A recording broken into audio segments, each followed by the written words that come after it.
पराली साड़े जाण दे मामलिਆਂ ਨੂੰ ਲੈ ਕੇ ਹਰਿਆਣਾ ਸਰਕਾਰ ਨੇ ਪੰਜਾਬ ਸਿਰ ਭੰਨਿਆ ਠੀਕਰਾ। ਮਨੋਹਰ ਲਾਲ ਖੱਟਰ ਬੋਲੇ, ਪੰਜਾਬ ਦੇ ਮੁਕਾਬਲੇ ਹਰਿਆਣਾ 'ਚ 10% ਦੀ ਵੀ ਨਹੀਂ ਸੜੀ ਪਰਾਲੀ, ਅਸੀਂ ਠੋਸ ਚੱਕੇ ਨੇ ਕਦਮ।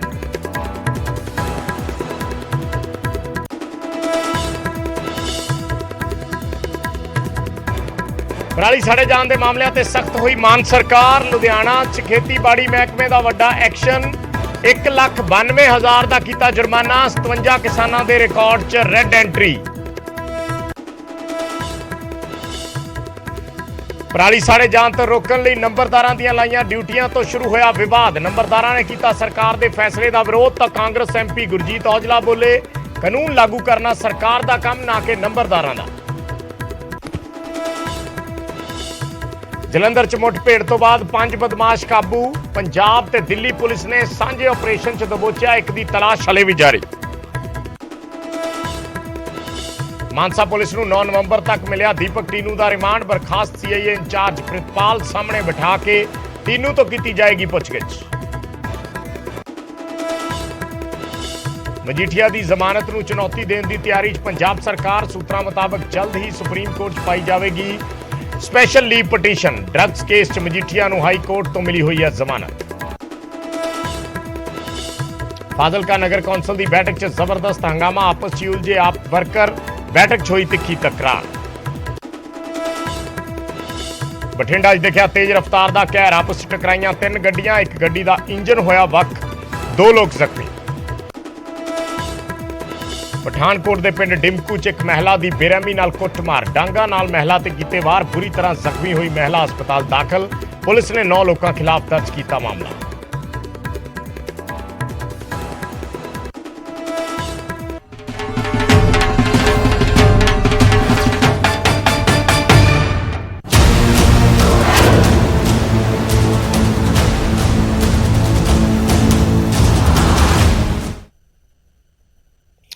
सत श्री अकाल। न्यूज़ 18 पंजाब हरियाणा देख रहे सारे दर्शकों का स्वागत है। मैं हाँ विजयपाल सिंह बराड़। गल करते हाँ पराली दी अग ते हरियाणा ने हुण पंजाब दे सिर ठीकरा भन्निया है और हरियाणा के CM मनोहर लाल खट्टर ने एक वड्डा बयान दिता है। उन्होंने कहा है कि हरियाणा च पराली साड़न के मामले घटे ने जो पंजाब नालों काफ़ी फर्क है और पंजाब के मुकाबले हरियाणा दे विच 10% भी पराली नहीं सड़ी।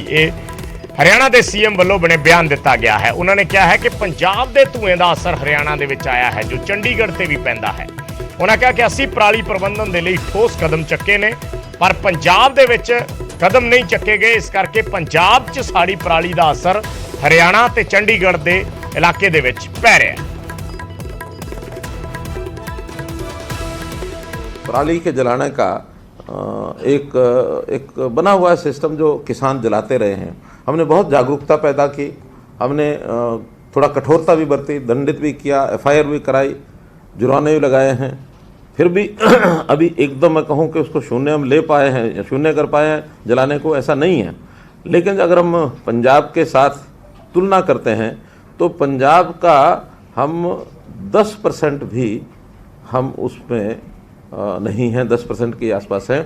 हमारे यहाँ पराली की जलाने की घटनाएं बहुत कम हो गई हैं। जो 2561 थी पिछले वर्ष, वो इस वर्ष में 1925, लगभग 25% की कमी आई है।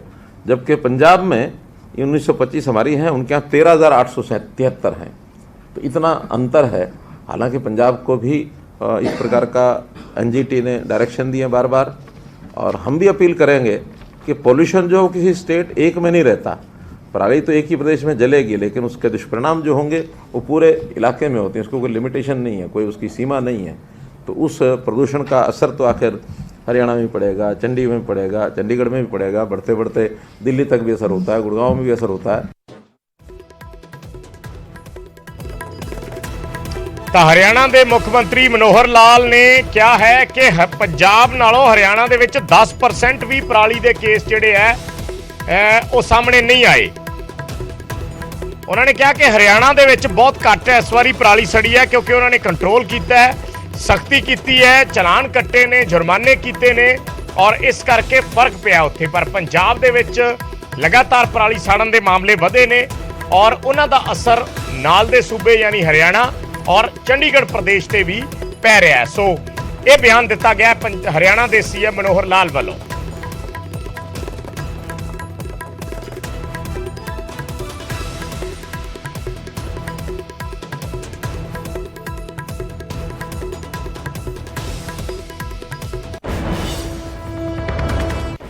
ਤੇ ਪਰਾਲੀ ਤੇ ਸਿਆਸਤ ਦਾ ਵੀ ਸੇਕ ਉੱਠਿਆ ਹੈ। ਬੀਜੇਪੀ ਨੇ ਹੁਣ ਪੰਜਾਬ ਸਰਕਾਰ ਨੂੰ ਘੇਰਿਆ ਹੈ। ਬੀਜੇਪੀ ਕਹਿ ਰਹੀ ਹੈ ਕਿ ਸਰਕਾਰ ਸੌਂਦੀ ਰਹੀ ਹੈ ਤੇ ਹੁਣ ਸਾਹ ਲੈਣਾ ਵੀ ਔਖਾ ਹੋ ਜਾਵੇਗਾ। ਉਹਨਾਂ ਕਿਹਾ ਕਿ ਕੇਂਦਰ ਵੱਲੋਂ ਪੰਜਾਬ ਨੂੰ ਮਸ਼ੀਨਾਂ ਲਈ ਦਿੱਤੇ ਪੈਸੇ ਕਿੱਥੇ ਗਏ। ਉਹਨਾਂ ਕਿਹਾ ਕਿ ਆਮ ਆਦਮੀ ਪਾਰਟੀ ਵਾਅਦਾ ਕਰਦੀ ਹੈ 1500 ਪ੍ਰਤੀ ਏਕੜ ਲਈ, ਕੇਂਦਰ ਨੂੰ ਲਿਖਦੀ ਹੈ ਕਿ ਆਪਣੀ ਗਰੰਟੀ 'ਚ ਕਿਹਾ ਸੀ ਕਿ ਅਸੀਂ ਕੇਂਦਰ ਨੂੰ ਚਿੱਠੀ ਲਿਖਾਂਗੇ। ਸੋ ਬੀਜੇਪੀ ਵੱਲੋਂ ਨਿਸ਼ਾਨੇ ਸਾਧੇ ਗਏ ਨੇ ਆਮ ਆਦਮੀ ਪਾਰਟੀ ਤੇ ਪਰਾਲੀ ਸਾੜਨ ਨੂੰ ਲੈ ਕੇ। ਉਹਨਾਂ ਨੇ ਕਿਹਾ ਕਿ ਜੇ ਸਰਕਾਰ ਨੇ ਉਦੋਂ ਆਪਣੇ ਗਰੰਟੀਆਂ ਦਿੱਤੀਆਂ ਸੀ ਤਾਂ ਫਿਰ ਹੁਣ ਉਹਨਾਂ ਨੂੰ ਪੂਰਾ ਕਰਨ, ਹੁਣ ਕੇਂਦਰ ਨੂੰ ਚਿੱਠੀਆਂ ਕਿਉਂ ਲਿਖ ਰਹੇ।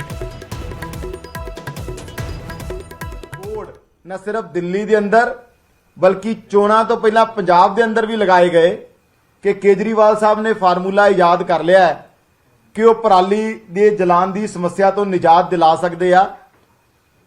ਔਰ ਹੈਰਾਨੀ ਦੀ ਗੱਲ, ਅਸੀਂ ਉਦੋਂ ਵੀ ਪ੍ਰੈਸ ਕਾਨਫਰੰਸ ਕੀਤੀ ਸੀ ਕਿ ਜਿਹੜਾ ਡੀਕੰਪੋਜ਼ਰ 3 ਲੱਖ ਰੁਪਏ ਦਾ ਡੀਕੰਪੋਜ਼ਰ ਕਿਸਾਨਾਂ ਨੂੰ ਦੇ ਕੇ ਔਰ ਕਈ ਕਰੋੜਾਂ ਦੀ ਐਡਵਰਟਾਈਜ਼ਮੈਂਟ ਇਹਨਾਂ ਨੇ ਦਿੱਤੀ, ਔਰ ਪੰਜਾਬ ਦੀਆਂ ਚੋਣਾਂ ਤੋਂ ਪਹਿਲਾਂ ਵੀ ਲਗਾਤਾਰ ਪੰਜਾਬ ਦੇ ਲੋਕਾਂ ਨੂੰ, ਕਿਸਾਨਾਂ ਨੂੰ ਵਰਗਲਾਉਂਦੇ ਰਹੇ ਕਿ ਸਾਡੇ ਕੋਲ ਇਹ ਸਮੱਸਿਆ ਦਾ ਹੱਲ ਹੈ। ਅੱਜ ਜਦੋਂ ਇਹਨਾਂ ਦੀ ਸਰਕਾਰ 'ਚ ਪਹਿਲੀ ਵਾਰੀ ਇਹ ਸਮੇਂ ਆਇਆ ਤੇ ਹਾਲਾਤ ਕੀ ਨੇ, ਬਹੁਤ ਸਾਰੀਆਂ ਅਖਬਾਰਾਂ ਦੀਆਂ ਹੁਣ ਤੱਕ ਯਾਨੀ ਕੱਲ ਤੱਕ ਪੰਜਾਬ ਦੇ ਅੰਦਰ ਪਰਾਲੀ ਜਲਾਉਣ ਦੀਆਂ 2131 ਘਟਨਾਵਾਂ ਕੱਲ 'ਚ ਹੀ ਹੋਈਆਂ, ਸੋਮਵਾਰ 'ਚ ਇੱਕ ਦਿਨ 'ਚ। ਉਹ 'ਚੋਂ 330 ਸਿਰਫ ਮੁੱਖ ਮੰਤਰੀ ਸਾਹਿਬ ਦੇ ਹਲਕੇ 'ਚ ਹੀ ਹੋਈਆਂ। ਔਰ ਜਦੋਂ ਕਿ ਪੁਰਾਣੇ ਸਾਰੇ ਜਿਹੜੇ ਰਿਕਾਰਡ ਹੈ ਉਹ ਦੱਸਦੇ ਆ ਕਿ ਪਹਿਲੇ 45 ਦਿਨ ਸਿਰਫ 20% ਹੀ ਪਰਾਲੀ ਜਲਾਉਣ ਦੀਆਂ ਘਟਨਾਵਾਂ ਹੁੰਦੀਆਂ, 80% ਆਖਰੀ ਦਿਨਾਂ 'ਚ ਹੁੰਦੀਆਂ। ਯਾਨੀ ਆਉਣ ਵਾਲਾ ਜਿਹੜਾ ਸਮੇਂ ਆ ਹੁਣ 15 ਦਿਨ, ਉਹਦੇ 'ਚ ਮੈਕਸਿਮਮ ਘਟਨਾਵਾਂ ਹੋਣੀਆਂ। ਮੁੱਖ ਮੰਤਰੀ ਸਾਹਿਬ ਇਹ ਕਹਿ ਤਾਂ ਰਹੇ ਨੇ ਅਸੀਂ 8 ਸੂਤਰੀ ਏਜੰਡਾ ਬਣਾਇਆ, ਲੇਕਿਨ ਮੈਨੂੰ ਇਹ ਦੱਸੋ ਕਿ ਇਹਨਾਂ ਦਾ ਇਹ 8 ਸੂਤਰੀ ਏਜੰਡਾ, ਕੇਜਰੀਵਾਲ ਸਾਹਿਬ ਦੀਆਂ ਘੋਸ਼ਣਾਵਾਂ, ਕੇਜਰੀਵਾਲ ਸਾਹਿਬ ਦਾ ਫਾਰਮੂਲਾ, ਉਹ ਸਾਰੇ ਦਾ ਨਤੀਜਾ ਇਹ ਹੈ ਕਿ ਪੰਜਾਬ 'ਚ ਪਰਾਲੀ ਜਲਾਉਣ ਦੀਆਂ ਘਟਨਾਵਾਂ ਪਿਛਲੀ ਵਾਰ ਨਾਲੋਂ ਵੀ ਜ਼ਿਆਦਾ ਹੋਈਆਂ ਨੇ, 3000 ਹੁਣ ਤੱਕ। ਸਾਹ ਲੈਣਾ ਵੀ ਮੁਸ਼ਕਿਲ ਹੋ ਜਾਣਾ ਹੈ। ਇਹ ਇਸ ਸਰਕਾਰ ਦੀ ਨਲਾਇਕੀ ਤੇ ਨਿਕੰਮੇਪਨ ਦੀ ਇੰਤਹਾ। ਮੈਂ ਤੁਹਾਨੂੰ ਇੱਕ ਆંકੜਾ ਦੇਣਾ ਚਾਹੁੰਦਾ, ਪਿਛਲੇ 3 ਸਾਲਾਂ 'ਚ ਯਾਨੀ 18-19 ਦੇ ਫਾਈਨੈਂਸ਼ੀਅਲ ਈਅਰ ਤੋਂ ਲੈ ਕੇ 21-22 ਤੱਕ ਕੇਂਦਰ ਨੇ ਟੋਟਲ ਇਸ ਪਰਾਲੀ ਦੀ ਸਮੱਸਿਆ ਤੋਂ ਨਿਜਾਤ ਪਾਉਣ ਲਈ 2440 ਕਰੋੜ ਰੁਪਇਆ ਦਿੱਤਾ। ਉਹਦੇ ਚੋਂ 47% ਸਿਰਫ ਪੰਜਾਬ ਨੂੰ ਦਿੱਤਾ। ਪੈਸੇ ਜ਼ਿਆਦਾ ਮਿਲੇ ਪੰਜਾਬ ਨੂੰ, ਮਸ਼ੀਨਾਂ ਜ਼ਿਆਦਾ ਮਿਲੀਆਂ ਪੰਜਾਬ ਨੂੰ, ਔਰ ਸਮੱਸਿਆ ਤੋਂ ਨਿਪਟਣ 'ਚ ਜ਼ਿਆਦਾ ਸਫਲ ਕੌਣ ਹੋਇਆ? ਪੋਲੀਟੀਕਲ ਵਿਲ ਨਾਂ ਦੀ ਕੋਈ ਚੀਜ਼ ਇਸ ਸਰਕਾਰ ਕੋ ਹੈ ਨਹੀਂ। ਇਹ ਸਰਕਾਰ ਬੇਸਿਕਲੀ ਕਠਪੁਤਲੀ ਸਰਕਾਰ ਹੈ, ਜੋ ਕੇਜਰੀਵਾਲ ਤੇ ਰਾਘਵ ਚੱਡੇ ਦੀ ਕਠਪੁਤਲੀ ਹੈ। ਸਾਡੀ ਸਰਕਾਰ ਨੂੰ ਬੜੀ ਸਖਤ ਚੇਤਾਵਨੀ ਹੈ ਕਿ ਤੁਸੀਂ ਆ ਕੇਜਰੀਵਾਲ ਤੇ ਰਾਘਵ ਚੱਡੇ ਦੇ ਚੰਗੁਲ 'ਚੋਂ ਬਾਹਰ ਆਓ ਤੇ ਘੱਟੋ ਘੱਟ ਪੰਜਾਬ ਦੇ ਜਿਹੜੇ ਬੇਸਿਕ ਮੁੱਦੇ ਨੇ ਉਹਨਾਂ ਮੁੱਦਿਆਂ ਤੇ ਕੰਮ ਕਰਨਾ ਸ਼ੁਰੂ ਕਰੋ। ਤਾਂ ਬੀਜੇਪੀ ਵੱਲੋਂ ਨਿਸ਼ਾਨੇ ਸਾਧੇ ਜਾ ਰਹੇ ਨੇ ਲਗਾਤਾਰ ਆਮ ਆਦਮੀ ਪਾਰਟੀ ਤੇ ਪਰਾਲੀ ਤੇ ਸਾੜਨ ਦੇ ਵੱਧਦੇ ਮਾਮਲਿਆਂ ਨੂੰ ਲੈ ਕੇ, ਔਰ ਉਧਰ ਮਾਨ ਸਰਕਾਰ ਸਖਤ ਹੋਈ ਹੈ ਪਰਾਲੀ ਸਾੜੇ ਜਾਣ ਤੇ। ਲੁਧਿਆਣਾ ਦੇ ਵਿੱਚ ਖੇਤੀਬਾੜੀ ਮਹਿਕਮੇ ਨੇ ਐਕਸ਼ਨ ਕੀਤਾ ਹੈ ਔਰ ਕਿਸਾਨਾਂ ਨੂੰ ਲੁਧਿਆਣੇ ਦੇ ਵਿੱਚ 1.92 ਲੱਖ ਯਾਨੀ 1 ਕਰੋੜ 92 ਲੱਖ ਦਾ ਜੁਰਮਾਨਾ ਲਾਇਆ ਗਿਆ ਹੈ। 57 ਕਿਸਾਨਾਂ ਦੇ ਰਿਕਾਰਡ 'ਚ ਰੈੱਡ ਐਂਟਰੀ ਕਰ ਦਿੱਤੀ ਗਈ ਹੈ।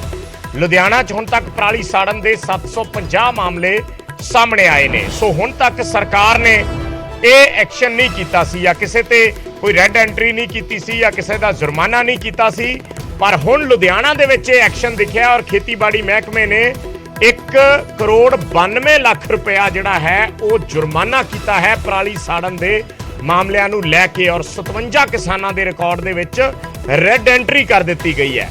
ਸੋ ਇਹ ਐਕਸ਼ਨ ਕੀਤਾ ਗਿਆ ਹੈ ਲੁਧਿਆਣਾ ਦੇ ਵਿੱਚ ਖੇਤੀਬਾੜੀ ਮਹਿਕਮੇ ਵੱਲੋਂ। ਖੇਤੀਬਾੜੀ ਵਿਭਾਗ ਦੇ ਅਫਸਰਾਂ ਤੇ ਪਿਛਲੇ ਦਿਨੀ ਗਾਜ ਗਿਰੀ ਸੀ ਔਰ ਉਸ ਵੇਲੇ ਹੀ ਇਸ ਚੀਜ਼ ਦਾ ਅੰਦਾਜ਼ਾ ਹੋ ਗਿਆ ਸੀ, ਕਿਉਂਕਿ ਜਦੋਂ ਸਰਕਾਰ ਨੇ ਖੇਤੀਬਾੜੀ ਮਹਿਕਮੇ ਦੇ ਅਧਿਕਾਰੀਆਂ ਤੇ ਕੋਤਾਹੀ ਦੇ ਲਈ ਐਕਸ਼ਨ ਕੀਤਾ, ਉਹਨਾਂ ਨੂੰ ਸਸਪੈਂਡ ਕਰ ਦਿੱਤਾ, ਤਾਂ ਫਿਰ ਖੇਤੀਬਾੜੀ ਮਹਿਕਮੇ ਦੇ ਅਧਿਕਾਰੀ ਵੀ ਬਾਕੀ ਥਾਵਾਂ ਤੇ ਐਕਸ਼ਨ ਦੇ ਵਿੱਚ ਆ ਗਏ ਔਰ ਉਹਨਾਂ ਨੇ ਫਿਰ ਇਹ ਸੋਚਦੇ ਹੋਏ ਹੁਣ ਅੱਗੇ ਐਕਸ਼ਨ ਕੀਤਾ ਕਿ ਜੇ ਉਹ ਐਕਸ਼ਨ ਨਹੀਂ ਕਰਦੇ ਤਾਂ ਸਰਕਾਰ ਉਹਨਾਂ ਦੀ ਨੌਕਰੀ ਤੇ ਐਕਸ਼ਨ ਕਰ ਲਏਗੀ।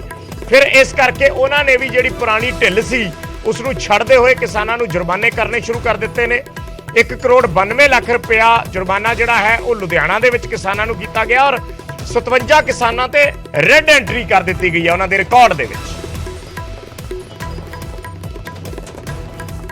ਮਾਮਲੇ ਬਹੁਤ ਘੱਟ ਸੀਗੇ ਆ ਪਿਛਲੇ 2 ਦਿਨ ਦੇ ਵਿੱਚ ਥੋੜੇ ਮਾਮਲੇ ਵੱਧ ਗਏ ਨੇ 658 ਮਾਮਲੇ ਆ ਚੁੱਕੇ ਨੇ ਤੇ ਇਹਦੇ ਲਈ ਸਾਰੀਆਂ ਟੀਮਾਂ ਫਿਰ ਰਹੀਆਂ ਨੇ ਤੇ 1,92,000 ਰੁਪਈਆ ਅਸੀਂ ਜਿਹੜਾ ਜੁਰਮਾਨਾ ਵੀ ਇੰਪੋਜ਼ ਕਰ ਦਿੱਤਾ ਵਾ। ਰੈੱਡ ਐਂਟਰੀਆਂ ਹੋ ਰਹੀਆਂ ਨੇ ਇਹਦੇ ਲਈ ਤੇ ਕਾਫੀ ਭੱਜ ਦੌੜ ਕਰ ਰਹੇ ਹਾਂ। ਲੋਕਾਂ ਨੂੰ ਹੁਣ ਵੀ ਅਸੀਂ ਮੋਟੀਵੇਟ ਲਈ ਸਾਰੇ ਟੀਮਾਂ ਕਹੀਆਂ ਹੋਈਆਂ ਨੇ ਤੇ ਵੀ ਅੱਗ ਨਾ ਲਾਵੋ, ਪਰ ਇਹ 2 ਦਿਨ ਦੇ ਵਿੱਚ ਲੋਕਾਂ ਨੇ ਪਤਾ ਨਹੀਂ ਕਿਸ ਤਰ੍ਹਾਂ 2 ਦਿਨਾਂ ਵਿੱਚ ਥੋੜਾ ਇਨਕਰੀਜ਼ ਹੋਇਆ ਵਾ। ਇਸ ਤੋਂ ਇਲਾਵਾ ਅਫਸਰਾਂ ਤੋਂ ਜਾਂਚ ਵੀ ਗਈ। ਹਾਂ, ਕੁਛ ਸੰਗਰੂਰ, ਤਰਨਤਾਰਨ ਤੇ ਪਟਿਆਲੇ ਵਿੱਚ 1-2 ਅਫਸਰਾਂ ਦੇ ਉੱਤੇ ਐਕਸ਼ਨ ਹੋਇਆ ਵਾ। 57 ਤੇ ਰੈੱਡ ਐਂਟਰੀਆਂ ਲੱਗੀਆਂ ਨੇ, 1,92,000 ਰੁਪਈਆ ਜੁਰਮਾਨਾ ਇੰਪੋਜ਼ ਕਰ ਦਿੱਤਾ ਵਾ। ਸਾਰੀਆਂ ਟੀਮਾਂ ਲੱਗੀਆਂ ਹੋਈਆਂ ਪੂਰੇ ਜ਼ੋਰ ਸ਼ੋਰ ਦੇ ਨਾਲ। ਤਾਂ 1,92,000 ਰੁਪਇਆ ਜੁਰਮਾਨਾ ਕੀਤਾ ਗਿਆ ਹੈ ਕਿਸਾਨਾਂ ਨੂੰ ਔਰ 57 ਰੈੱਡ ਐਂਟਰੀਆਂ ਕੀਤੀਆਂ ਨੇ, ਜਿਸ ਬਾਰੇ ਜਾਣਕਾਰੀ ਖੇਤੀਬਾੜੀ ਮਹਿਕਮੇ ਦੇ ਅਧਿਕਾਰੀ ਦੇ ਰਹੇ ਸੀ। ਉਧਰ ਪਰਾਲੀ ਤੇ ਨੰਬਰਦਾਰਾਂ ਦੀ ਡਿਊਟੀ ਲਾਉਣ ਤੇ ਵੀ ਵਿਵਾਦ ਛਿੜ ਗਿਆ ਹੈ। ਕਾਂਗਰਸ ਦੇ ਐਮਪੀ ਗੁਰਜੀਤ ਔਜਲਾ ਨੇ ਸਰਕਾਰ ਤੇ ਸਵਾਲ ਚੱਕੇ ਨੇ। ਉਹਨਾਂ ਨੇ ਕਿਹਾ ਹੈ ਕਿ ਸਰਕਾਰ ਦਾ ਇਹ ਫੈਸਲਾ ਗੈਰ ਕਾਨੂੰਨੀ ਹੈ। ਉਹਨਾਂ ਕਿਹਾ ਕਿ ਕਾਨੂੰਨ ਲਾਗੂ ਕਰਨਾ ਨੰਬਰਦਾਰ ਦਾ ਕੰਮ ਨਹੀਂ ਹੈ। ਸਰਕਾਰ ਇਹੋ ਜਿਹੇ ਬਚਕਾਨਾ ਫੈਸਲੇ ਵਾਪਸ ਲਵੇ, ਇਹ ਗੱਲ ਕਹੀ ਗਈ ਹੈ ਐਮਪੀ ਵੱਲੋਂ। ਗੁਰਜੀਤ ਔਜਲਾ ਜਿਹੜੇ ਅੰਮ੍ਰਿਤਸਰ ਤੋਂ ਕਾਂਗਰਸ ਦੇ ਐਮਪੀ ਨੇ, ਉਹਨਾਂ ਨੇ ਕਿਹਾ ਹੈ ਕਿ ਪਰਾਲੀ ਸਾੜਨ ਤੋਂ ਰੋਕੇ ਜਾਣਾ ਸਰਕਾਰ ਦੀ ਜ਼ਿੰਮੇਵਾਰੀ ਹੈ ਔਰ ਸਰਕਾਰ ਨੰਬਰਦਾਰ ਤੇ ਕਾਰਜਪਾਲਕਾਂ ਦੀਆਂ ਜ਼ਿੰਮੇਵਾਰੀਆਂ ਜਿਹੜੀਆਂ ਹੈ ਉਹ ਸਰਕਾਰ ਤੋਂ ਇਹ ਆਸ ਹੈ ਕਿ ਉਹਨਾਂ ਨੂੰ ਜ਼ਿੰਮੇਵਾਰੀਆਂ ਨਿਭਾਵੇ, ਨਾ ਕਿ ਉਹਨਾਂ ਦੇ ਸਿਰ ਪਾਵੇ। ਸੋ ਇਹ ਗੱਲ ਕਹੀ ਗਈ ਹੈ ਗੁਰਜੀਤ ਔਜਲਾ ਵੱਲੋਂ। ਸਰਕਾਰ ਨੇ ਜਿਹੜਾ ਫੈਸਲਾ ਕੀਤਾ ਹੈ ਕਿ ਪਿੰਡਾਂ ਦੇ ਵਿੱਚ ਜੇ ਕੋਈ ਪਰਾਲੀ ਨੂੰ ਅੱਗ ਲਾਏਗਾ ਉਹਦੀ ਜ਼ਿੰਮੇਵਾਰੀ ਨੰਬਰਦਾਰਾਂ ਤੇ ਫਿਕਸ ਕੀਤੀ ਜਾਊਗੀ, ਜੋ ਕਿ ਬਹੁਤ ਨਿੰਦਣਯੋਗ ਹੈ। ਬੜਾ ਬਚਕਾਨਾ ਫੈਸਲਾ ਹੈ ਔਰ ਬੜੇ ਸ਼ਰਮ ਦੀ ਗੱਲ ਹੈ ਕਿ ਅਫਸਰਸ਼ਾਹੀ ਜਿਹੜੀ ਹੈ, ਜਿਹੜੇ ਕਾਨੂੰਨ ਦੇ ਰਖਵਾਲੇ ਨੇ, ਉਹਨਾਂ ਨੇ ਸਾਰੀ ਜ਼ਿੰਮੇਵਾਰੀ ਇੱਕ ਉਸ ਬੰਦੇ ਤੇ ਪਾਉਣ ਦੀ ਕੋਸ਼ਿਸ਼ ਕੀਤੀ ਹੈ, ਉਸ ਬੰਦੇ ਤੇ ਪਾ ਰਹੇ ਨੇ ਜਿਹੜਾ ਨੰਬਰਦਾਰ ਇੱਕ ਬੜਾ ਸਨਮਾਨਯੋਗ ਪਰਿਵਾਰ ਹੁੰਦਾ ਪਿੰਡ ਦੇ ਵਿੱਚ, ਔਰ ਉਹਨੇ ਹਰ ਦੁੱਖ ਸੁੱਖ ਦੇ ਵਿੱਚ ਅੱਗੇ ਹੋ ਕੇ ਇੱਕ ਨਿਆਂ ਦੀ ਗੱਲ ਕਰਨੀ ਹੁੰਦੀ ਹੈ। ਕਿਤੇ ਗਵਾਹੀ ਦੀ ਲੋੜ ਪਈ, ਕਿਤੇ ਤਸਦੀਕ ਦੀ ਲੋੜ ਪਈ, ਤਦ ਨੰਬਰਦਾਰ ਦੀ ਲੋੜ ਹੁੰਦੀ ਹੈ। ਪਰ ਜਿਹੜੇ ਕਾਨੂੰਨ ਲਾਗੂ ਕਰਨੇ ਹੈ ਉਹ ਨੰਬਰਦਾਰ ਦਾ ਕੰਮ ਨਹੀਂ ਹੈ। ਕਾਨੂੰਨ ਲਾਗੂ ਕਰਨਾ ਸਰਕਾਰ ਦਾ ਕੰਮ ਹੈ। ਜਿਹੜੇ ਸਰਕਾਰੀ ਦਫ਼ਤਰਾਂ 'ਚ ਬਾਬੂ ਬੈਠੇ ਨੇ ਉਹਨਾਂ ਦਾ ਕੰਮ ਹੈ। ਇਹ ਕਤਾਈ ਬਰਦਾਸ਼ਤ ਨਹੀਂ ਹੋਏਗਾ। ਇਹ ਫੈਸਲਾ ਸਰਕਾਰ ਨੂੰ ਵਾਪਸ ਲੈਣਾ ਪਏਗਾ। ਮੈਂ ਇਸ ਗੱਲ ਦੀ ਪੂਰਨ ਤੌਰ ਤੇ ਵਿਰੋਧਤਾ ਕਰਦਾ ਹਾਂ ਕਿ ਨੰਬਰਦਾਰਾਂ ਦੇ ਉੱਤੇ ਜਿਹੜੀ ਜ਼ਿੰਮੇਵਾਰੀ ਹੈ ਇਹ ਗੈਰ ਕਾਨੂੰਨੀ ਹੈ। ਨੰਬਰਦਾਰ ਜ਼ਿੰਮੇਵਾਰ ਨਹੀਂ ਗਏ। ਇੱਥੇ ਜਿਹੜੇ ਡਿਸਟ੍ਰਿਕਟ ਦੇ ਜ਼ਿਲ੍ਹੇ 'ਚ ਬੈਠੇ ਨੇ, ਬਲਾਕਾਂ 'ਚ ਬੈਠੇ ਅਫਸਰ ਨੇ, ਉਹ ਤੇ ਉਧਰ ਨੰਬਰਦਾਰਾਂ ਵੱਲੋਂ ਵੀ ਸਰਕਾਰ ਦੇ ਫੈਸਲੇ ਤੇ ਵਿਰੋਧ ਜਤਾਇਆ ਜਾ ਰਿਹਾ ਤੇ ਕਿਹਾ ਜਾ ਰਿਹਾ ਕਿ ਪਰਾਲੀ ਦੇ ਪ੍ਰਬੰਧਨ ਅਤੇ ਕਿਸਾਨਾਂ ਨੂੰ ਪਰਾਲੀ ਸਾੜਨ ਤੋਂ ਰੋਕਣ ਦੀ ਜ਼ਿੰਮੇਵਾਰੀ ਸਰਕਾਰ ਦੀ ਹੈ, ਨਾ ਕਿ ਉਹਨਾਂ ਦੀ। ਦੇਖੋ ਜੀ, ਅਸੀਂ ਸਾਰੇ ਨਗਰ ਦੇ ਵਿੱਚ ਬੇਨਤੀ ਕਰਕੇ ਅਨਾਉਂਸਮੈਂਟਾਂ ਕਰਾਈਆਂ ਵੀ ਭਾਈ ਪਰਾਲੀ ਨੂੰ ਅੱਗ ਨਾ ਲਾਈਏ। ਸਰ, ਅਸੀਂ ਉਹਨਾਂ ਨੂੰ ਬੇਨਤੀ ਕਰ ਸਕਦੇ ਵੀ ਅੱਗ ਨਾ ਲਾਓ ਭਾਈ, ਅੱਗ ਲਾਉਣੀ ਮਾੜੀ ਹੈ। ਸੁਣਦੇ ਆ ਹਾਂਜੀ, ਕਿਸਾਨ ਸੁਣਦੇ ਆ, ਸੁਣਦੇ ਵੀ ਆ, ਕੋਈ ਸੁਣਦੇ ਕੋਈ ਨਹੀਂ ਵੀ ਸੁਣਦੇ। ਨੰਬਰਦਾਰਾਂ ਨੇ ਜਿਹੜੀ ਡਿਊਟੀ ਲਾਈ ਆ, ਅਸੀਂ ਡਿਊਟੀ ਨਿਭਾਈ ਆ। ਵੈਸੇ ਗੁਰਦੁਆਰਿਆਂ ਜਾ ਕੇ ਅਨਾਉਂਸ ਕਰਾਇਆ, ਪਰ ਲੋਕ ਕਿੱਥੇ ਮੰਨਦੇ ਆ। ਜਿਹੜੇ ਗੌਰਮੈਂਟ ਨੂੰ ਨਹੀਂ ਮੰਨਦੇ, ਕੁਛ ਸਮਝਦੇ, ਨੰਬਰਦਾਰ ਕੀ ਕਰਨਗੇ। ਅਸੀਂ ਤਾਂ ਵੱਧ ਤੋਂ ਵੱਧ ਲੋਕਾਂ ਨੂੰ ਸੁਝਾਅ ਦਿੱਤਾ ਵੀ ਭਾਈ ਜ਼ਮੀਨ ਦੀ ਉਪਜਾਊ ਸ਼ਕਤੀ ਘਟਦੀ ਹੈ। ਅਸੀਂ ਅਨਾਉਂਸਮੈਂਟਾਂ ਕਰਾਈਆਂ ਜੀ ਗੁਰਦੁਆਰਿਆਂ ਦੇ ਵਿੱਚ। ਅਸੀਂ ਜ਼ਿੰਮੇਵਾਰੀ ਆਪਦੀ ਪੂਰੀ ਨਿਭਾਉਂਦੇ ਆ। ਜਿਹੜਾ ਕੋਈ ਮਿਲਦਾ ਉਹਨੂੰ ਕਹੀਦਾ ਵੀ ਜੀ ਨਾ ਲਾਓ ਅੱਗ। ਪਰ ਰੀਪਰ ਦੇ ਲਿਆਂਦੇ, ਕਈ ਹੁਣ ਰੀਪਰਾਂ ਜਾਣਾ ਬੀਜੀ ਜਾਂਦੇ ਆ, ਕਈ ਹੁਣ ਲਾ ਵੀ ਦਿੰਦੇ ਅੱਗ, ਨਹੀਂ ਹਟਦੇ ਜੀ। ਅਸੀਂ ਕੀ ਕਵਾਂਗੇ ਜੀ ਹੈ। ਫਿਰ ਅਗਲਾ ਦੁਸ਼ਮਣੀ ਪੈ ਜਾਂਦੀ ਹੈ, ਆਂਢ ਗੁਆਂਢ ਦਾ ਨਾਂ ਲੱਗੇ ਵੀ ਫਲਾਣੇ ਨੇ ਅੱਗ ਲਾਤੀ ਆ, ਉਹ ਅਗਲਾ ਡਾਂਗ ਲੈ ਕੇ ਮਗਰ ਪੈ ਜੂ। ਅੱਜ ਕੱਲ੍ਹ ਮੰਡੀ ਵਾਧਾ ਦਾ ਕੀ ਇਹ ਵੀ ਸਰਕਾਰ ਦਾ ਦੇਖੋ ਬਹੁਤ ਵਧੀਆ ਉਪਰਾਲਾ ਹੈਗਾ। ਸਰਕਾਰ ਨੂੰ ਇਹੋ ਜਿਹੇ ਸਾਧਨ ਪੈਦਾ ਕਰਨੇ ਚਾਹੀਦੇ ਆ ਜਿਹਦੇ ਨਾਲ ਕਿਸਾਨਾਂ ਨੂੰ ਵਿੱਚ ਜਾਗਰੂਕਤਾ ਆਵੇ ਕਿ ਕਿਸਾਨ ਇਸ ਜੋ ਪਰਾਲੀ ਛੱਡਦੇ ਆ, ਸਰਕਾਰ ਕੋਈ ਇਹੋ ਜਿਹੇ ਸਿਸਟਮ ਬਣਾਵੇ ਤਾਂ ਜੋ ਇਹਦੀ ਜ਼ਰੂਰਤ ਨਾ ਹੋਵੇ। ਕਿਉਂਕਿ ਲੰਬੜਦਾਰਾਂ ਦੀ ਪਛਾਣ ਜ਼ਿਆਦਾ ਹੁੰਦੀ ਹੈ, ਉਹਦੇ ਕਰਕੇ ਲੋਕ ਥੋੜੀ ਬਹੁਤੀ ਤਾਂ ਉਹਦੀ ਲੰਬੜਦਾਰ ਦੀ ਮੰਨੂਗੇ। ਪਤਾ ਲੱਗਿਆ ਸੀ ਵੀ ਨੰਬਰਦਾਰਾਂ ਦੀ ਜ਼ਿੰਮੇਵਾਰੀ ਲਾਈ ਆ ਵੀ ਤੁਸੀਂ ਆਪਣੇ ਪਿੰਡ ਜਾ ਕੇ ਵੀ ਲੋਕਾਂ ਨੂੰ ਜਾਗਰੂਕ ਕਰੋ, ਕਿਸਾਨਾਂ ਨੂੰ ਜਾਗਰੂਕ ਕਰੋ ਕਿ ਪਰਾਲੀ ਨਾ ਸਾੜੀ ਜਾਵੇ। ਵੈਸੇ ਹੁਣ ਆਲਮੋਸਟ ਕਿਸਾਨ ਬਹੁਤ ਘੱਟ ਨੇ ਜਿਹੜੇ ਅੱਗ ਲਾਉਂਦੇ ਆ। ਹੁਣ ਤਾਂ ਮਸ਼ੀਨਾਂ ਆ ਗਈਆਂ ਜੀ, ਉਹਦੇ ਨਾਲ ਕਰਦੇ ਆ। ਮਤਲਬ ਬਹੁਤ ਘੱਟ ਚਾਂਸ ਹੈ ਜੀ ਹੁਣ ਜਿਹੜੇ ਅੱਗ ਲਾਉਂਦੇ ਆ। ਇਹਨਾਂ ਨੇ ਨੰਬਰਦਾਰਾਂ ਦੇ ਉੱਪਰ ਇਹ ਬੋਝ ਪਾ ਰਹੇ ਆ ਵੀ ਅਸੀਂ ਉਹ ਕਰੂੰਗੇ, ਇਹ ਬਿਲਕੁਲ ਗਲਤ ਆ। ਅਸੀਂ ਇਸ ਚੀਜ਼ ਦੀ ਸਖਤ ਨਿੰਦਾ ਕਰਦੇ ਆ।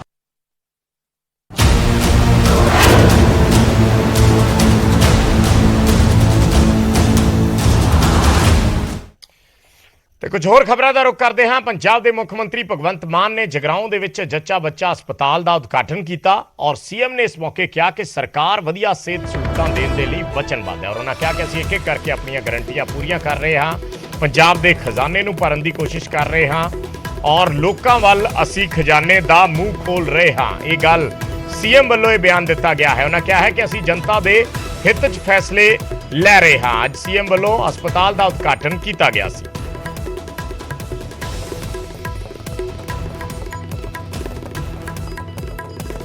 ਮੈਡੀਕਲ ਦੇ ਵਿੱਚ ਬਹੁਤ ਸਾਰੀਆਂ ਪੋਸਟਾਂ ਜਿਹੜੀਆਂ ਉਹ ਕੱਢ ਰਹੇ ਹਾਂ। ਡਿਜ਼ਰਵਿੰਗ ਪੋਸਟਾਂ ਜਿਹੜੀਆਂ ਬੱਚਿਆਂ ਦੇ ਟੈਸਟ ਹੋਣਗੇ, ਕੋਈ ਰਿਸ਼ਵਤ ਨਹੀਂ ਹੋਊਗੀ, ਕੋਈ ਪੇਪਰ ਲੀਕ ਨਹੀਂ ਹੋਊਗਾ ਔਰ ਜਿਹੜੇ ਬੱਚੇ ਡਿਜ਼ਰਵ ਕਰਦੇ ਹੋਣਗੇ, ਮੁੰਡੇ ਕੁੜੀਆਂ ਜਿਹੜੇ ਮੈਡੀਕਲ ਲਾਈਨ ਦੇ ਵਿੱਚ ਹੈਗੇ ਨੇ, ਉਹਨਾਂ ਦੇ ਵਿੱਚੋਂ ਹੀ ਇੱਥੇ ਉਹਨਾਂ ਨੂੰ ਪੋਸਟ ਕੀਤਾ ਜਾਊਗਾ।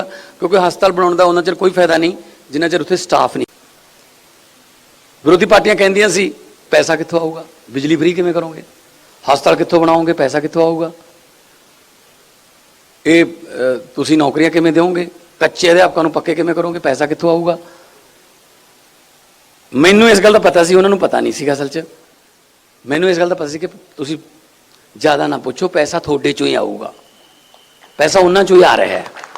ਦੇਖੋ ਆਪਦੇ ਆਪ ਹੀ 50-50 ਲੱਖ ਰੁਪਏ ਲੈ ਕੇ ਆ ਰਹੇ ਨੇ, ਪੈਸਾ ਤਾਂ ਆ ਰਿਹਾ ਨਾ।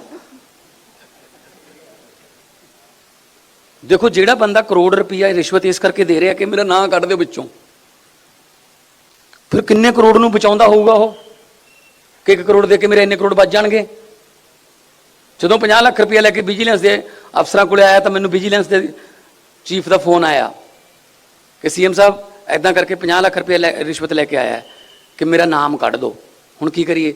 ਮੈਂ ਕਿਹਾ ਜੀ ਹੁਣ ਤਾਂ ਨਾਮ ਪਾਓ, ਹੁਣ ਕੱਢਣ ਦਾ ਵੇਲਾ ਨਹੀਂ, ਹੁਣ ਤਾਂ ਲਿਖਣ ਦਾ ਵੇਲਾ ਹੈ। ਤਲਾਸ਼ੀ ਲਈ ਉਹਨਾਂ ਦੇ ਘਰ ਦੀ ਤਲਾਸ਼ੀ ਲਈ।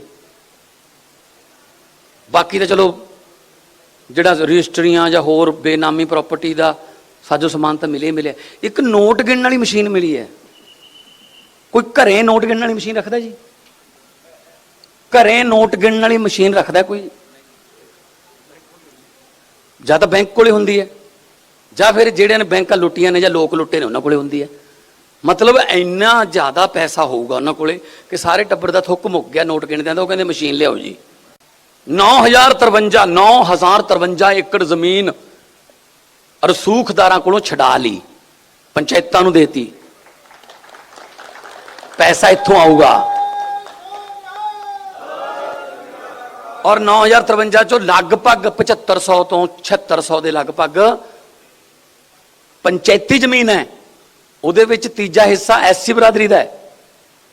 ਤਾਂ ਇਹਦਾ ਮਤਲਬ ਇਹ ਹੋ ਗਿਆ ਕਿ 7600 ਨੂੰ ਜੇ ਆਪਾਂ 3 ਤੇ ਵੰਡ ਦਈਏ ਤਾਂ 2500-2600 ਏਕੜ ਉਹਨਾਂ ਗਰੀਬਾਂ ਦੀ ਵੀ ਛੁੱਟ ਗਈ ਜਿਨ੍ਹਾਂ ਦੀ ਰਸੂਖਦਾਰਾਂ ਨੇ ਜ਼ਮੀਨ ਹਿੱਸੇ ਦੀ ਦੱਬ ਰੱਖੀ ਸੀ। ਉਹਨਾਂ ਨੂੰ ਵੀ ਠੇਕਾ ਮਿਲਿਆ ਕਰੂਗਾ ਹੁਣ ਜਦੋਂ ਪਿੰਡਾਂ ਦੀਆਂ ਪੰਚਾਇਤਾਂ ਦੇ ਠੇਕੇ ਹੋਣਗੇ। ਪੈਸਾ ਇੱਥੋਂ ਆਊਗਾ ਜੀ। ਸੋ ਪੈਸੇ ਦੀ ਕੋਈ ਕਮੀ ਨਹੀਂ ਹੁੰਦੀ, ਨੀਅਤ ਦੀ ਕਮੀ ਹੁੰਦੀ ਹੈ। ਤੇ ਖਬਰ ਬਠਿੰਡਾ ਤੋਂ ਹੈ ਜਿੱਥੇ ਕੱਚੇ ਕਰਮਚਾਰੀਆਂ ਵੱਲੋਂ ਧਰਨਾ ਦਿੱਤਾ ਗਿਆ ਹੈ। ਥਰਮਲ ਪਲਾਂਟ ਦੇ ਕੱਚੇ ਕਰਮਚਾਰੀ ਨੇ ਬਠਿੰਡਾ ਦਾ ਗੁਰੂ ਨਾਨਕ ਦੇਵ ਥਰਮਲ ਪਲਾਂਟ ਉਸ ਦੇ ਬਾਹਰ ਇਹ ਧਰਨਾ ਦਿੱਤਾ ਗਿਆ ਔਰ ਕੱਚੇ ਮੁਲਾਜ਼ਮਾਂ ਨੇ ਪੱਕੀ ਨੌਕਰੀ ਦੀ ਮੰਗ ਕੀਤੀ ਹੈ ਔਰ ਉਹਨਾਂ ਨੇ ਕਿਹਾ ਹੈ ਕਿ ਜੇ ਸਾਡੀਆਂ ਮੰਗਾਂ ਨਾ ਮੰਨੀਆਂ ਗਈਆਂ ਤਾਂ ਅਸੀਂ ਸੰਘਰਸ਼ ਹੋਰ ਤਿੱਖਾ ਕਰਾਂਗੇ। ਬਠਿੰਡਾ ਵਿੱਚ ਆਪਣੀਆਂ ਮੰਗਾਂ ਨੂੰ ਲੈ ਕੇ ਥਰਮਲ ਕਰਮਚਾਰੀ ਨੇ ਇੱਕ ਦਿਨ ਦੇ ਧਰਨੇ ਤੇ ਨੇ। ਤੁਹਾਨੂੰ ਤਸਵੀਰਾਂ ਦਿਖਾ ਦਿਆਂ, ਗੁਰੂ ਨਾਨਕ ਦੇਵ ਥਰਮਲ ਪਲਾਂਟ ਦੇ ਬਾਹਰ ਇਹ ਲੋਕ ਨੇ ਐਗੀਟੇਸ਼ਨ ਕਰ ਰਹੇ ਨੇ ਔਰ ਕੱਚੇ ਮੁਲਾਜ਼ਮ ਪੱਕੇ ਕਰਨ ਦੀ ਮੰਗ ਹੈ ਜਿਹੜੀ ਉਹ ਇਹਨਾਂ ਦੀ ਖਾਸ ਮੰਗ ਹੈ। ਔਰ ਇੱਕ ਇਹ ਵੀ ਮੰਗ ਹੈ ਕਿ ਇਹਨਾਂ ਦੇ ਮਾਣ ਭੱਤੇ ਦੇ ਵਿੱਚ ਵਾਧਾ ਕੀਤਾ ਜਾਵੇ ਤੇ ਨਵੀਆਂ ਭਰਤੀਆਂ ਜਲਦੀ ਕੀਤੀਆਂ ਤੇ ਨਵੀਆਂ ਭਰਤੀਆਂ ਦੇ ਵਿੱਚ ਸਭ ਤੋਂ ਪਹਿਲਾਂ ਉਹਨਾਂ ਲੋਕਾਂ ਨੂੰ ਭਰਤੀ ਕੀਤਾ ਜਾਵੇ ਜਿਹੜੇ ਪਹਿਲਾਂ ਤੋਂ ਟੈਂਪਰੇਰੀ ਜੌਬ ਦੇ ਵਿੱਚ ਨੇ। ਆਪਾਂ ਗੱਲਬਾਤ ਅਧਿਕਾਰੀਆਂ ਦੇ ਨਾਲ ਕਰਦੇ ਹਾਂ। ਬਾਈ ਜੀ, ਕਿਸ ਚੀਜ਼ ਨੂੰ ਲੈ ਕੇ ਅੱਜ ਫਿਰ ਧਰਨੇ ਤੇ ਤੁਸੀਂ? ਇਹ ਅੱਜ ਅਸੀਂ 3 ਥਾਈਂ ਧਰਨਾ ਦਿੱਤਾ ਜਾ ਰਿਹਾ। ਪਟਿਆਲੇ ਲਹਿਰਾ ਥਰਮਲ ਤੇ ਬਠਿੰਡੇ ਥਰਮਲ ਜਿਹੜਾ ਵੈਸਟ ਜ਼ੋਨ ਦਾ ਦਫ਼ਤਰ ਆ ਉਹਦੇ ਮੂਹਰੇ ਦਿੱਤਾ ਜਾ ਰਿਹਾ ਧਰਨਾ ਇਹ। ਕਿਉਂਕਿ ਜਿਹੜੀ ਸਰਕਾਰ ਆ ਇਹਨੇ ਵੋਟਾਂ ਵੇਲੇ ਕਿਹਾ ਵੀ ਅਸੀਂ ਨਾ ਕੋਈ ਕੱਚਾ ਮੁਲਾਜ਼ਮ ਛੱਡਣਾ ਨਾ ਕੱਚਾ ਘਰ ਛੱਡਣਾ, ਪਰ ਜਿਹੜੇ ਕੱਚੇ ਮੁਲਾਜ਼ਮ ਆ ਉਹਨਾਂ ਦੀ ਕੋਈ ਸੁਣਵਾਈ ਨਹੀਂ ਹੋ ਰਹੀ। ਇਹ ਆਊਟਸੋਰਸ ਮੁਲਾਜ਼ਮਾਂ ਦੀ ਭਰਤੀ ਕਰਨ ਦੀ ਥਾਂ, ਕਿਉਂਕਿ ਜਿਹੜੇ ਮੁਲਾਜ਼ਮ ਆ ਇਹ ਖਾਲੀ ਸਾਮਿਆਂ ਦੇ ਵਿਰੁੱਧ ਕੰਮ ਕਰ ਰਹੇ ਆ ਤੇ ਪ੍ਰੋਪਰ ਇਹਨਾਂ ਨੂੰ ਨਿਯੁਕਤੀ ਪੱਤਰ ਮਿਲੇ ਹੋਏ ਆ, ਉਹੀ ਕੰਮ ਕਰਦੇ ਜਿਹੜੇ ਰੈਗੂਲਰ ਮੁਲਾਜ਼ਮ ਨੇ ਕਰਨਾ। ਹੁਣ ਸਰਕਾਰ 2000 ਮੁਲਾਜ਼ਮ ਦੀ ਭਰਤੀ ਬਿਜਲੀ ਵਿਭਾਗ 'ਚ ਕਰ ਰਹੇ ਆ ਇਹਦਾ ਮਤਲਬ ਆਉਣ ਵਾਲੇ ਦਿਨਾਂ 'ਚ ਜਿੱਥੇ ਇੱਥੇ ਭਰਤੀ ਹੋਈ ਆ ਉਹ ਪੱਕੇ ਕਰਨ ਦੀ ਥਾਂ ਉਹਨਾਂ ਨੂੰ ਸਰਪਲਸ ਕਰਿਆ ਜਾ ਰਿਹਾ। ਜਿਵੇਂ ਡੀਸੀ ਦਫ਼ਤਰ ਆ, ਇਸੇ ਤਰ੍ਹਾਂ ਸਿਹਤ ਵਿਭਾਗ ਦੇ ਕੰਮ ਹੈ ਉਹਨਾਂ ਨੂੰ ਛਾਂਟੀ ਕੀਤਾ। ਹੁਣ ਜਦੋਂ ਇਹ ਮੁਲਾਜ਼ਮ ਭਰਤੀ ਕਰਨੇ ਆ, ਕਿਤੇ ਨਾ ਕਿਤੇ ਜਿਹੜੇ ਆਊਟਸੋਰਸ ਮੁਲਾਜ਼ਮ ਆ ਉਹਨਾਂ ਦਾ ਮੁੱਦਾ ਹੀ ਖਤਮ ਕਰਨਾ ਚਾਹੁੰਦੀ ਸਰਕਾਰ ਵੀ ਇਹਨਾਂ ਨੂੰ ਪੱਕੇ ਕਰਨ ਦਾ ਆਪਾਂ ਪੱਕਾ ਕਰਨਾ ਨਹੀਂ, ਇਹਨਾਂ ਨੂੰ ਛਾਂਟੀ ਕੀਤਾ ਜਾਵੇ ਵਰਕਰ ਰੱਖ ਕੇ। ਅਸੀਂ ਸੰਘਰਸ਼ ਲੰਮੇ ਸਮੇਂ ਤੋਂ ਕਰਦੇ ਆ, ਇਹੀ ਕਰਾਂਗੇ। 15-16 ਤਰੀਕ ਨੂੰ ਸਾਰੇ ਪੰਜਾਬ ਦੇ ਠੇਕਾ ਮੁਲਾਜ਼ਮ ਸੰਘਰਸ਼ ਮੋਰਚਾ ਸਾਡਾ ਬਣਿਆ ਹੋਇਆ, ਉਦੋਂ ਕਾਲ ਦਿੱਤੇ ਹੋਏ 2 ਦਿਨ ਅਸੀਂ ਕੰਮ ਬੰਦ ਕਰਕੇ ਜਿਹੜਾ ਆਪਦਾ ਐਜੀਟੇਸ਼ਨ ਆਪਦਾ ਸੰਘਰਸ਼ ਹੈ ਵਧਾਵਾਂਗੇ। ਬਿਲਕੁਲ ਕਰਮਚਾਰੀ ਕਹਿ ਰਹੇ ਨੇ ਕਿ ਸੰਘਰਸ਼ ਨੂੰ ਹੋਰ ਤੇਜ਼ ਕੀਤਾ ਜਾਊਗਾ ਜਿੰਨਾ ਚਿਰ ਸਰਕਾਰ ਇਹਨਾਂ ਦੀਆਂ ਗੱਲਾਂ ਬਾਤਾਂ ਨਹੀਂ ਮੰਨਦੀ। ਨਵੀਂ ਭਰਤੀ ਦੇ ਵਿੱਚ ਜਿਹੜੇ ਪੁਰਾਣੇ ਕੱਚੇ ਕਰਮਚਾਰੀ ਨੇ ਉਹਨਾਂ ਨੂੰ ਜਲਦੀ ਰੈਗੂਲਰ ਕੀਤਾ ਜਾਵੇ ਤੇ ਇਹਨਾਂ ਦੀਆਂ ਤਨਖਾਹਾਂ ਦੇ ਵਿੱਚ ਵਾਧਾ ਕੀਤਾ ਜਾਵੇ। ਸੂਰਜਪਾਨ ਨਿਊਜ਼ 18 ਪੰਜਾਬ ਬਠਿੰਡਾ। ਤੇ ਮਰੀਜ਼ਾਂ ਨੂੰ ਹਸਪਤਾਲ ਲਿਜਾਣ ਦੇ ਲਈ 108 ਐਂਬੂਲੈਂਸ ਸੇਵਾ ਸ਼ੁਰੂ ਹੋਈ ਸੀ, ਜਿਸ ਦੀ ਬਠਿੰਡਾ 'ਚ ਇਸ ਸਮੇਂ ਬੇहद ਮਾੜੀ ਹਾਲਤ ਹੈ। ਬਠਿੰਡਾ ਸਿਵਲ ਹਸਪਤਾਲ ਦੇ ਬਾਹਰ ਖੜੀ ਇੱਕ ਐਂਬੂਲੈਂਸ ਖੁਦ ਹੀ ਬਿਮਾਰ ਲੱਗਦੀ ਹੈ, ਕੰਡਮ ਹੋ ਚੁੱਕੀ ਹੈ। ਇਸ ਐਂਬੂਲੈਂਸ 'ਚ ਨਾ ਕੋਈ ਫਸਟ ਏਡ ਹੈ, ਨਾ ਕੋਈ ਪੇਨ ਕਿਲਰ ਹੈ, ਨਾ ਕੋਈ ਅਜਿਹੀ ਦਵਾਈ ਹੈ ਜੋ ਮਰੀਜ਼ਾਂ ਨੂੰ ਮੁੱਢਲੇ ਤੌਰ ਤੇ ਦਿੱਤੀ ਜਾ ਸਕੇ। ਇਹ ਐਂਬੂਲੈਂਸ ਚੱਲ ਰਾਮਪੁਰ ਉਸੇ ਰਹੀ ਹੈ। ਐਂਬੂਲੈਂਸ ਚਲਾਉਣ ਵਾਲਾ ਡਰਾਈਵਰ ਖੁਦ ਇਸ ਦੀ ਹਾਲਤ ਤੋਂ ਪਰੇਸ਼ਾਨ ਹੈ।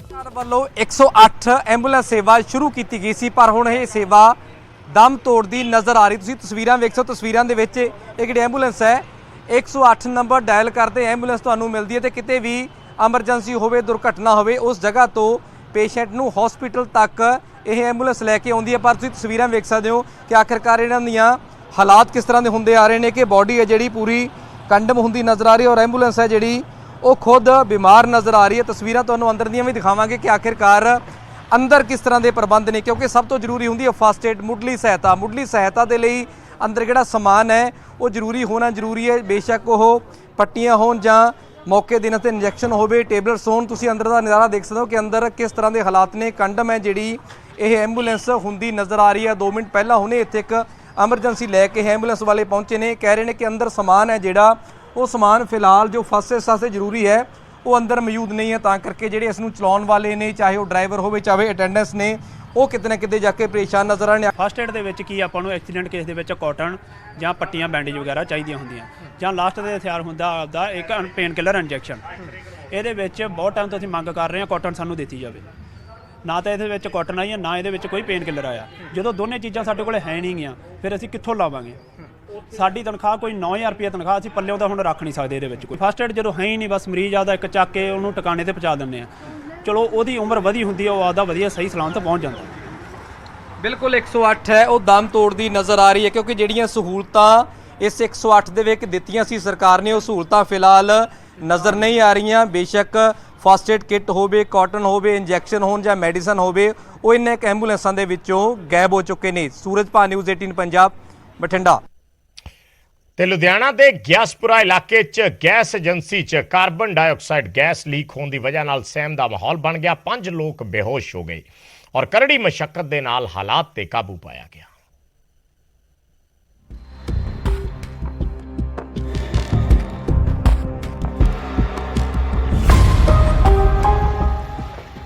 तेजी नाल फैल रही गैस, राह चो वापस मुड़ रहे लोग, आस-पास सहम दा माहौल।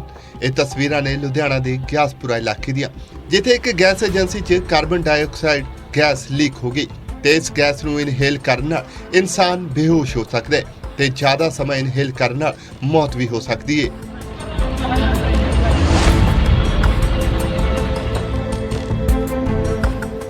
ਗੈਸ ਏਜੰਸੀ 'ਚ ਲੀਕ ਹੋਈ ਤਾਂ ਹਵਾ ਦੇ ਵਹਾਅ ਨਾਲ ਗੈਸ ਤੇਜ਼ੀ ਨਾਲ ਕੋਲ ਦੀ ਫੈਕਟਰੀ 'ਚ ਵੀ ਪਹੁੰਚ ਗਈ, ਜਿੱਥੇ ਕੰਮ ਕਰਦੇ 5 ਮਜ਼ਦੂਰ ਬੇਹੋਸ਼ ਹੋ ਗਏ, जिन्हों ਨੂੰ ਹਸਪਤਾਲ 'ਚ ਭਰਤੀ ਕਰਵਾਇਆ ਗਿਆ ਅਤੇ ਹੁਣ ਹਾਲਾਤ ठीक दसे जा रहे हैं।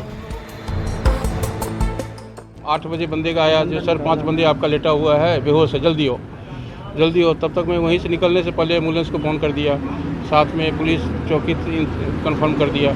जब तक मैं पहुंचा तब तक एम्बुलेंस आ चुकी थी, फिर उसको सिविल हॉस्पिटल ले गया, अभी ट्रीटमेंट चल रहा है। फिर उसको उठाकर बाहर ले गया एक-एक करके, उसके बाद एम्बुलेंस फ़ोन किए, एम्बुलेंस आने में लेट हुआ, फिर प्राइवेट गाड़ी अपना किया। कितने बंदे जो बेहोश थे? 5 बंदे बेहोश थे। ਦਰਅਸਲ ਗੈਸ ਏਜੰਸੀ 'ਚ ਕਾਰਬਨ ਡਾਈਆਕਸਾਈਡ ਦਾ ਟੈਂਕਰ ਆਇਆ ਸੀ। ਸਟੋਰੇਜ 'ਚ ਗੈਸ ਸ਼ਿਫਟ ਕਰਨ ਵੇਲੇ ਸੇਫਟੀ ਵਾਲਵ 'ਚ ਨੁਕਸ ਆਉਣ ਕਾਰਨ ਗੈਸ ਲੀਕ ਹੋ ਗਈ। ਵਰਕਰ ਉੱਥੋਂ ਬਚਣ ਲਈ ਭੱਜੇ। ਜਿਵੇਂ ਹੀ ਫੋਰਮੈਨ ਨੂੰ ਪਤਾ ਲੱਗਿਆ ਤਾਂ ਉਸਨੇ ਗਿੱਲਾ ਕੱਪੜਾ ਮੂੰਹ ਤੇ ਬੰਨ੍ਹ ਕੇ ਇਸ ਨੂੰ ਬੰਦ ਕੀਤਾ ਅਤੇ ਆਕਸੀਜਨ ਛੱਡੀ ਤਾਂ ਕਿ ਗੈਸ ਦਾ ਬੈਲੈਂਸ ਬਣੇ ਅਤੇ ਨੁਕਸਾਨ ਤੋਂ ਬਚਾਇਆ ਜਾ ਸਕੇ। ਪ੍ਰਸ਼ਾਸਨ ਵੀ ਮੌਕੇ ਤੇ ਪਹੁੰਚਿਆ। ਇਲਾਕੇ ਦੇ ਵਿਧਾਇਕ ਰਜਿੰਦਰਪਾਲ ਕੌਰ ਛੀਨਾ ਵੀ ਪਹੁੰਚੇ ਅਤੇ ਮਾਮਲੇ ਦੀ ਹੁਣ ਜਾਂਚ ਕਰਵਾਈ ਜਾ ਰਹੀ ਹੈ। ਇੱਥੇ ਲਿਕੁਇਡ ਕਾਰਬਨ ਡਾਈਆਕਸਾਈਡ ਦਾ ਜਿਹੜਾ ਟੈਂਕਰ ਆਇਆ ਤੇ ਜਿੱਦਾਂ ਹੀ ਉਹਨੂੰ ਸ਼ਿਫਟ ਕਰਨਾ ਸੀਗਾ ਲਿਕੁਇਡ ਕਾਰਬਨ ਡਾਈਆਕਸਾਈਡ ਨੂੰ ਨਾਲ ਦੀ ਜਿਹੜੀ ਮੇਨ ਜਿੱਥੇ ਸਟੋਰ ਕਰਦੇ ਆ ਉੱਥੇ ਤੇ ਸੇਫਟੀ ਵਾਲਵ ਦੇ ਨਾਲ ਜਦ ਪਾਈਪਿੰਗ ਨੂੰ ਕਨੈਕਟ ਕੀਤਾ ਸ਼ਿਫਟ ਕਰਨ ਲਈ ਤੇ ਕਿਤੇ ਪਾਈਪਿੰਗ ਜਿਹੜੀ ਹੈ ਉਹ ਫਟ ਗਈ ਜਾਂ ਲੀਕ ਹੋਈ, ਜਿਹਦੇ ਕਰਕੇ ਇੱਕਦਮ ਹੀ ਕਿਉਂਕਿ ਅੰਡਰ ਪ੍ਰੈਸ਼ਰ ਹੁੰਦੀ ਹੈ ਲਿਕੁਇਡ ਕਾਰਬਨ ਡਾਈਆਕਸਾਈਡ ਇੱਕਦਮ ਫੈਲੀ ਤੇ ਉਹਦੇ ਕਰਕੇ ਹਨੇਰਾ ਹੋ ਗਿਆ। 4 ਉੱਥੇ ਵਰਕਰ ਮੌਜੂਦ ਸੀ ਜੋ ਕਿ ਉਹਨੂੰ ਸ਼ਿਫਟ ਕਰ ਰਹੇ ਸੀਗੇ ਮੇਨ ਸਟੋਰੇਜ ਦੇ ਵਿੱਚ। ਉਹ ਇਮੀਡੀਏਟਲੀ ਬਾਹਰ ਨੂੰ ਭੱਜੇ।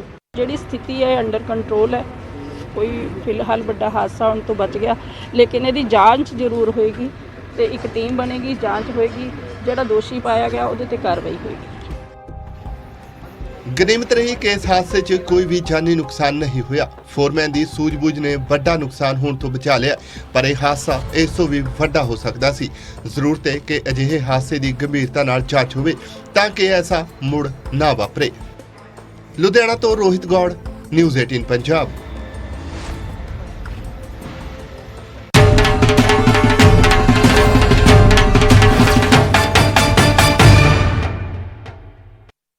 ਸਮੱਸਿਆਵਾਂ ਜਾਣਨ ਦਾ ਵੇਰਵਾ ਮੰਗਿਆ ਗਿਆ ਹੈ। ਨਿਰਦੇਸ਼ਾਂ ਦੇ ਬਾਵਜੂਦ ਇਹ ਇਲਜ਼ਾਮ ਨੇ ਕਿ ਨਿਰਦੇਸ਼ਾਂ ਦੇ ਬਾਵਜੂਦ ਵੀ ਅਫਸਰਾਂ ਨੇ ਦੌਰੇ ਨਹੀਂ ਕੀਤੇ। ਸਰਕਾਰ ਬਣਦੇ ਹੀ ਮੁੱਖ ਮੰਤਰੀ ਨੇ ਕਿਹਾ ਸੀ ਕਿ ਚੰਡੀਗੜ੍ਹ ਤੋਂ ਸਰਕਾਰ ਨਹੀਂ ਬਲਕਿ ਪਿੰਡਾਂ ਤੋਂ ਸਰਕਾਰ ਚੱਲੇਗੀ ਤੇ ਹੁਣ ਜ਼ਿਲ੍ਹਿਆਂ ਦੇ ਆਫੀਸਰਸ ਤੋਂ ਮੰਗਿਆ ਗਿਆ ਪੂਰਾ ਬਿਊਰਾ, ਪੂਰੀ ਲਿਸਟ ਕਿ ਦੱਸੋ ਤੁਸੀਂ ਕਿਹੜੀ ਤਰੀਕ ਨੂੰ ਕਿਹੜੇ ਪਿੰਡ ਦੇ ਵਿੱਚ ਗਏ, ਕਿਹੜੇ ਕਸਬੇ ਦੇ ਵਿੱਚ ਗਏ, ਆਪਣੇ ਇਲਾਕੇ ਦੇ ਕਿਹੜੇ ਖੇਤਰ ਦੇ ਵਿੱਚ ਗਏ, ਜਾ ਕੇ ਲੋਕਾਂ ਦੀਆਂ ਮੁਸ਼ਕਲਾਂ ਸੁਣੀਆਂ ਤੇ ਉਹਨਾਂ ਨੂੰ ਹੱਲ ਕੀਤਾ। ਤਾਂ ਉਹ ਪੂਰੀ ਲਿਸਟ, ਪੂਰਾ ਬਿਊਰਾ ਸੀਐਮ ਨੇ ਮੰਗਿਆ ਹੈ।